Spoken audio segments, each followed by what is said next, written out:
Welcome back to another episode of the King's Table, and I got Jake back here because we're going to talk about Iron Fist, Netflix series, and I honestly know nothing about Iron Fist, so you're my expert. You haven't finished which ones? I'm on like the last episode of Jessica Jones, and I haven't watched Luke Cage yet either. Because I was waiting to finish Jessica Jones before I got into Luke Cage.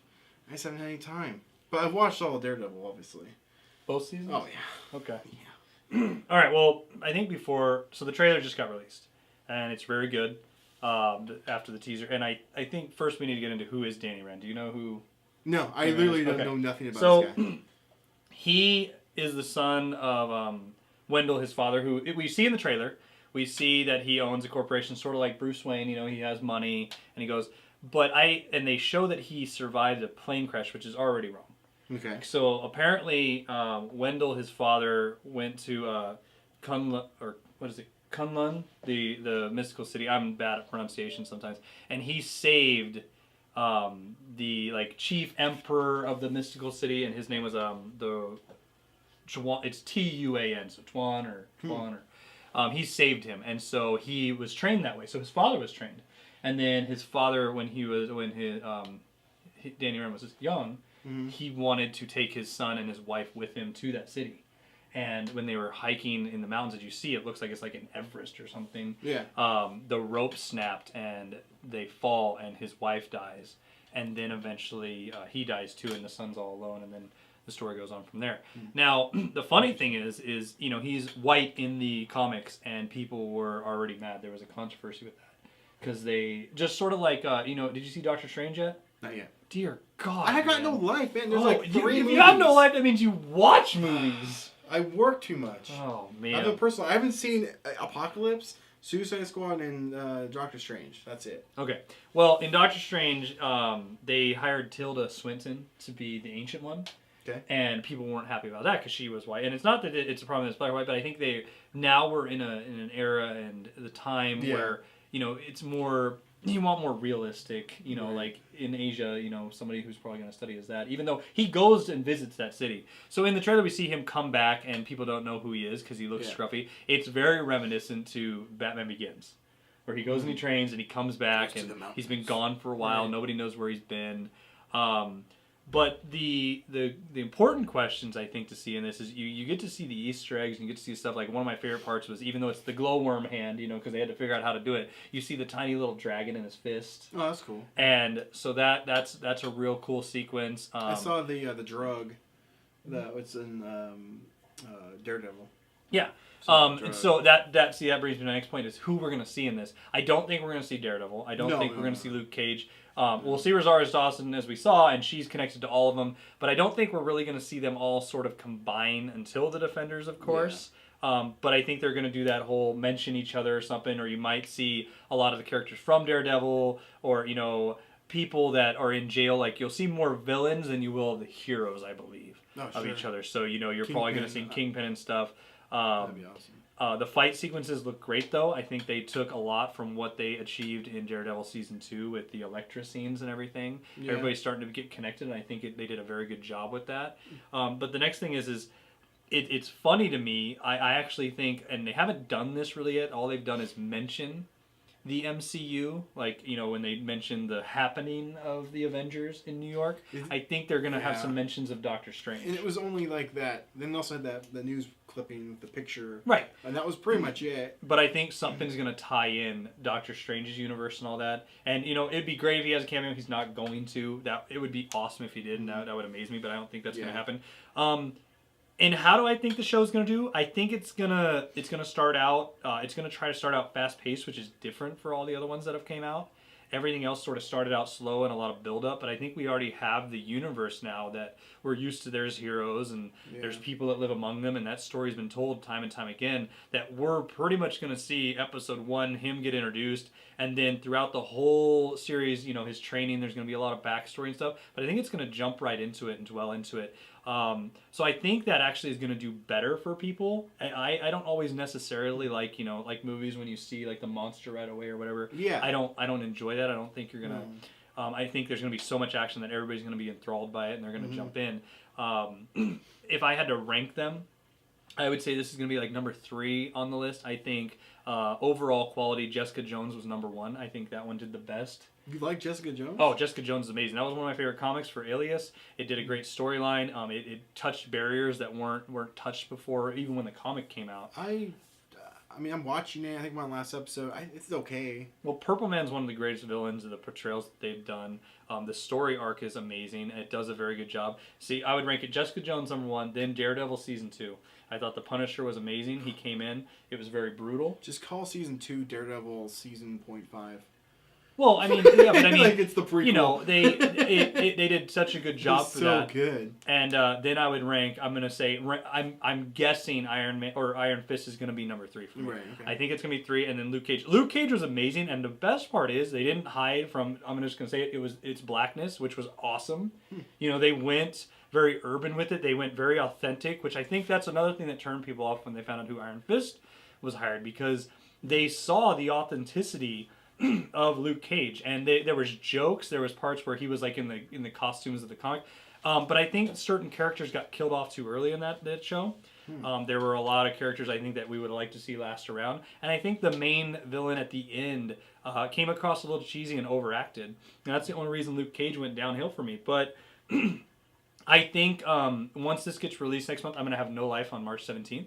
Especially March 18th. I'm just going to binge watch the hell out of this and probably finish it in a day or two. And you'll get my update on this on the video. Me and you will come back. Sure. And we'll discuss it. I'll already watch the whole series. Hopefully you'll be done with episode 1. I'll have everything watched. I'll have Luke Cage watch. Oh, I meant the whole series of... Because I'm going to watch it in one day. Oh, everything? Yeah, I watch the whole season in a day. That's what I usually do. So... it's exciting. I'm excited to see where they go with it. I thought it was a very good hire of the kid they picked.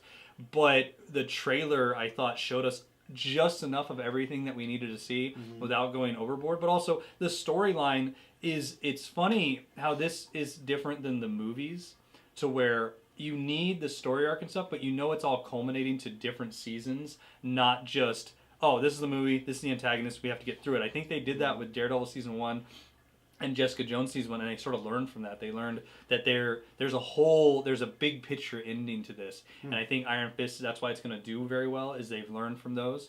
And it wasn't that they were mistakes, but it's the fact that they know the Defenders are coming, they know they have multiple seasons with this, and it can last a long time. And it was a risk taking it with Daredevil on Netflix. And I mean, this is eventually going to come to if they're going to bring them into the MCU movie universe. They actually, apparently there's rumors that it will. Well, there's rumors, but that's up to the two heads. Because in the what's it called, the Infinity Wars, there's like 68. Yeah, there's 68 characters, but that just means talking about having Daredevil and Luke Cage a part of that. Yeah, but the thing is what they mean by that is, yeah, you're probably going to see a glimpse of them. Remember in the Avengers 1 where they're fighting and they're doing that, one of the greatest sequences ever, where it shows them all fighting in the city and it's panning across all the characters.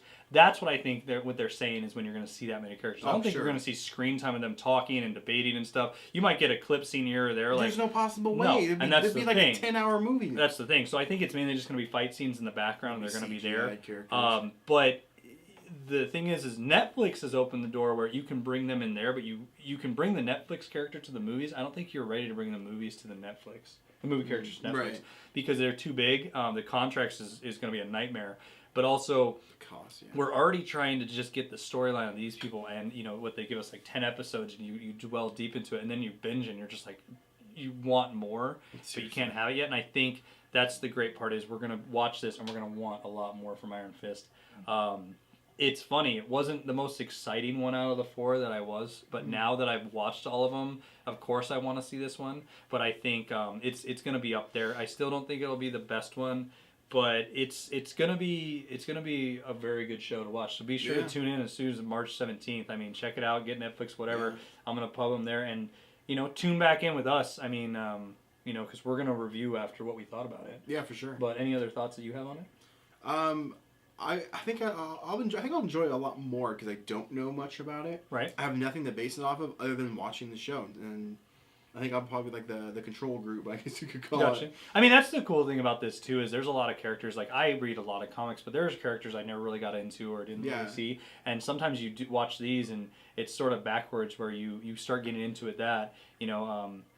I mean, speaking of which, you have the toys and stuff, which are great. So come check out Showroom Collectibles because you got plenty of them. I mean, I know the characters, but like I don't know like hardly anything about like Daredevil was probably the one I knew the most about, just because he was kind of with Spider-Man a little bit, and but everybody else like Jessica Jones, never heard of her. Yeah. Luke Cage, barely knew anything about. I didn't even know that the guy with the fro and the classic look with the yellow shirt, the ripped shirt, and the fro, and bandana. I didn't know that was Luke Cage for the longest time. I was some guy, and then like this comes out, and then Iron Fist. It's like I don't know much about these characters, so I mean I'm enjoying the shows. I mean I do enjoy Jessica Jones, but I don't see it as like the greatest thing. You know, the only thing I think that's going to be terrible about the show is besides I'm not the biggest fan of how they did the glowworm hand, as I call it.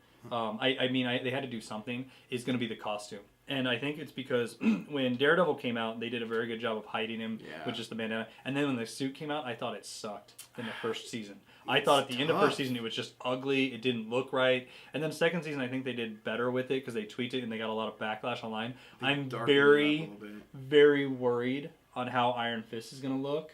And I hope they do what they've done with most of the characters. Like, if they would have done a lot of them in their original suits, they would look tacky as hell. Yeah, and that's the hard thing they got going. Not just with the Netflix shows, like any superhero. Right, like the Falcon, if they would have kept him in without the Stark stuff. Right, and like Captain America too. Like I always thought his suit was stupid looking. Like it was so cheesy. And how you bring that to the movies and not look stupid. So that's the one thing I'm interested to see. I do believe since he's going to the cities and they're trying to go for that ancient effect, that his suit is going to look very similar to the comics. It should just be rags. And they're going to tweak it and stuff, and I think it's going to be very mystical. And I think since they opened up with Doctor Strange, they did a good job of opening the mysticism world, and they didn't fail like a lot of people thought it might. I wasn't one of them. I was worried, but I didn't think it was going to fail. Is that now we are open the door to the mysticism of Iron Fist and how they can go forward with this. Very excited to see it. I think it's going to get, very high ratings. I think it's going to do, even if people don't love it, I don't think it'll be the greatest one of the Netflix releases. I could be wrong, and everybody has their own opinion. But we'll can't wait to see March 17th. And, thanks again, guys, for tuning in today. Be sure to tune back in after that airs. We are going to pretty much get in here and try to do an episode right away, get it edited down, so you can see our reactions and thoughts. Leave us some comments. Tell us what you think is going to happen with it or your ideas. Like, subscribe, share, and we look forward to seeing you guys next time on Toy Kings. Yeah, see you guys later.